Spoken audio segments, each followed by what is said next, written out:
A U.S. Marshal fighting for his life and a suspect dead after a shootout in a West Baltimore neighborhood. That suspect also wanted for another police shooting. Welcome to the news at 5, everyone. I'm Rick Ritter. And I'm Denise Koch. Well, U.S. Marshals say they were trying to serve an arrest warrant early this morning when that suspect opened fire. We have live team coverage tonight. Rachel Carden at Shock Trauma for us with more on the deputy's condition. But let's begin with Avajoy Burnett with more on the investigation. Avajoy.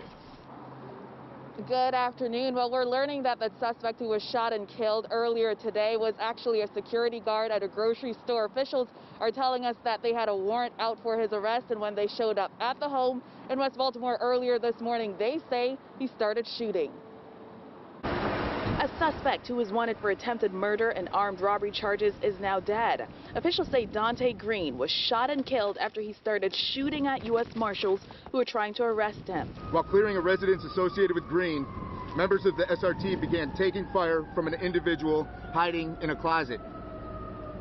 The deputy U.S. Marshals returned fire, striking the shooter, who was later identified as Green. Green died at the scene, and a deputy U.S. Marshal was also shot in the process. The shooting happened this morning on North Mount Street in West Baltimore. Green was a security guard at a grocery store, and police say he was wanted on 19 charges after he had a shootout with officers just this past Saturday at his job.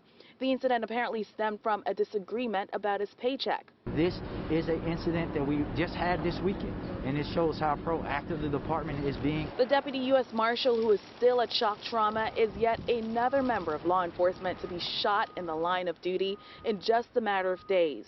Wednesday, 2 FBI agents were killed in Florida as they tried to execute a warrant in a child pornography case. It goes without saying, going after violent offenders is one of the most dangerous jobs in America. Officers blocked off several streets for hours near Gilmore Homes as the investigation unfolded near people's front doors. I'm just sorry he lost his life with the fight. If you're wrong, just surrender. You will see another day. Now, Baltimore City Police will be investigating this case that left a suspect dead and a deputy U.S. Marshal on life support. Live tonight, Avajoy Burnett for WJZ. Avajoy, thank you. Now we want to bring in Rachel Carden. She is live at Shock Trauma, where that marshal is right now being treated. Rachel. That's right, Denise. Rick, Dr. Scalia said that this marshal was shot multiple times. He was immediately taken into surgery, and now he's fighting for his life in the ICU.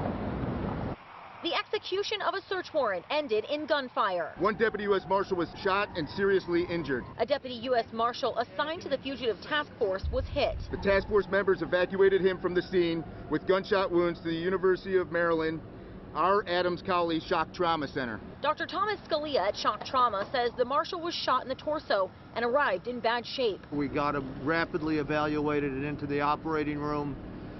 We are done with his surgery. He is up in the intensive care unit, but still on life support. While his team remains hopeful, he says, but you just never know. It's just too early.